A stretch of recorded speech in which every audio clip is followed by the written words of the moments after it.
three sections for today's press conference, starting with the broadcast, and we'll go to Paul Gilmore at Sky Sports. Hi Frank, Happy New Year. Hi, and to you, Paul. Frank, what have you been told about the chances of this game being postponed this weekend? I haven't been given the chances of the game being postponed. I'm just aware of the situation, and at the moment the game is on. We know that Manchester City had some positives within their training ground. We have had a couple ourselves, but not in the playing staff, and that's the current situation. Have you any concerns, Frank, about playing in the game, or how safe do you as players and staff feel in the current climate? Well, generally probably as safe as the public, because of the new surge in numbers that we're seeing. So I think, and that's relatively, I think we feel the same. What we are is in probably a more protected environment, certainly in the workplace. I know some people are working from home or staying at home, but we're now being tested twice a week. I think that was really important. I don't understand why we went down to one, so two is important. And it seems to me the situation at the minute is that we go game by game in terms of the games that have been called off have been because of positive tests around that game itself. And I understand that. Let's just see how it goes, because as I say, I think it's uncertain times. The game itself, the teams are level on points. City, albeit, have a couple of games in hand. But what significance are you putting on this game? Oh, significant for ourselves because it's a game we want to win against a very good opposition. They're always going to be there or thereabouts. Man City, we know that. So to be up there with them, even with our recent run of form in the last few games, is a plus and an opportunity to win a game against a competitor. What's the team news for the match? Is Hakim Ziyech fit to start if required? He's fit to train. He's trained the last few days, 2 or 3 days. So I'll have to make that decision in terms of whether he's ready to start. Other than that, Reece James is out. Reece has got a small hamstring problem.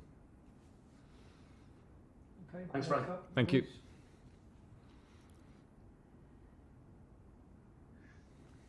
Hi Frank, Happy New Year. How Hi, are you? Good, thank you. And to you. Can I just go back on what you said right at the beginning? You said that you've had a couple of positive COVID tests, but not within the playing staff. Is that this week? Yes. Okay. So there's no one on the playing side has been affected. That's good news.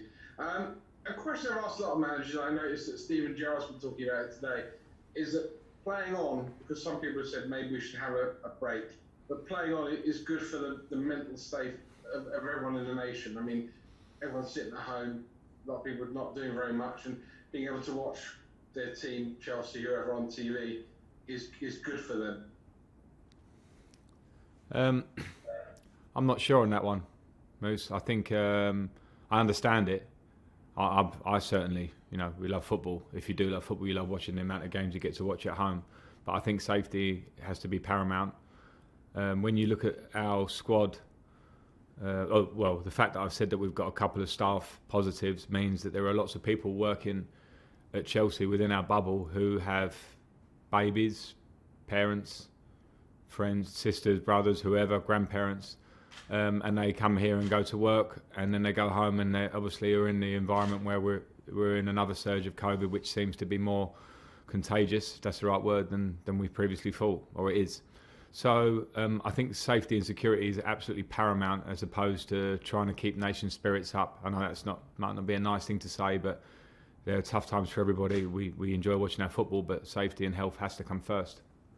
So before I ask one final football question, can I just say you would be prepared to stop for a couple of weeks if necessary? Well, I'd have no choice. But we had that before in March, and then we came down, and it was.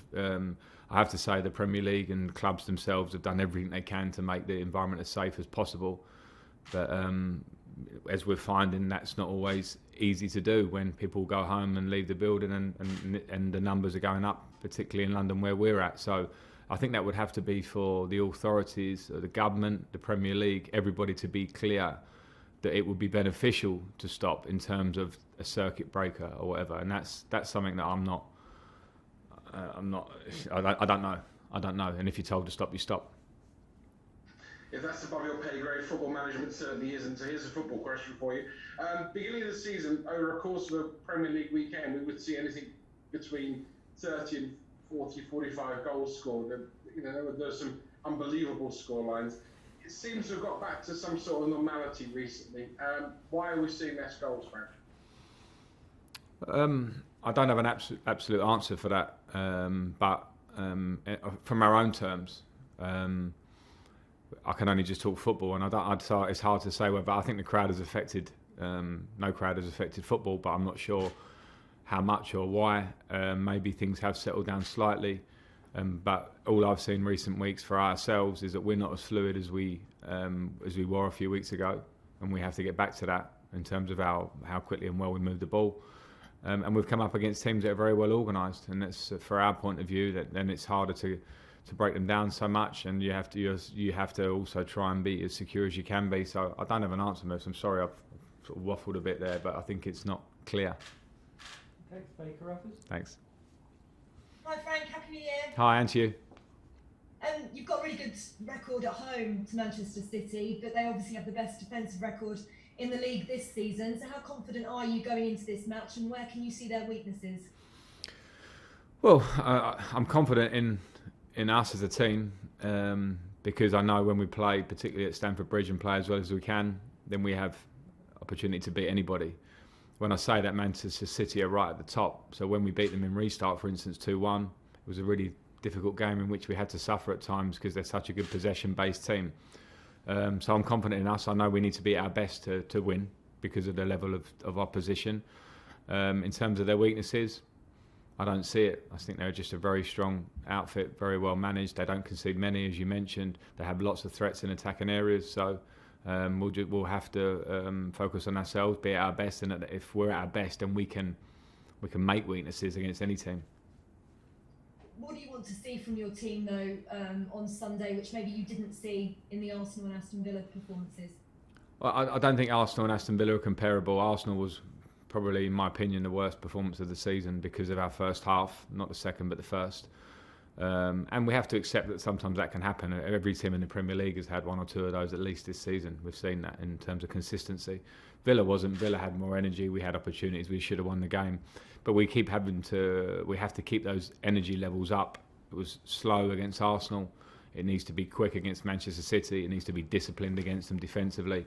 So I want to see real discipline in the way we defend and a lot of speed in our game when we attack. How important is it, though, mentally to start off 2021 with a win?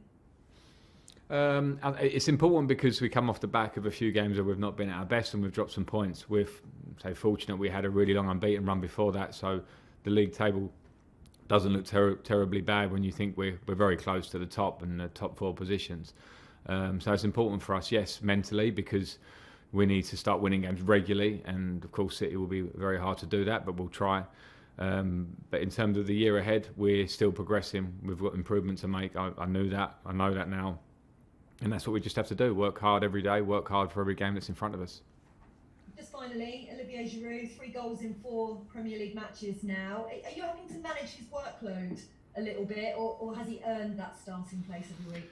I think I've managed workload over Christmas. We have a squad and I have to use that. We also look at Tammy Abraham, and I think his recent goals record and this season goals record in play has been very good as well. So I use them both, sometimes to manage workload, sometimes to use their attributes for the game ahead of us. Okay, and we'll finish this section with Nazar. Hi Frank, Happy New Year. Hi, and you. Just wanted to ask you, last January you kind of looked at the vague idea of getting in a striker. I was just wondering if there's a sort of a plan in place for this transfer window, or do you see it being quite inactive for you guys this January? I'm not absolutely sure, Nizar, at the moment. I have ideas. We have a big squad. We'll have to see if that changes, if there are opportunities for players that aren't playing so much. That will be a conversation between player, club and myself. And then we'll see whether we feel that we can strengthen in the right way. But we're not jumping up and down to do so. My focus this year is purely on work because we have new players, because we have young players. I'm focusing on that, but we'll see. It's a long month. Okay, Okay, we'll end the broadcast section there and now move on to the dailies.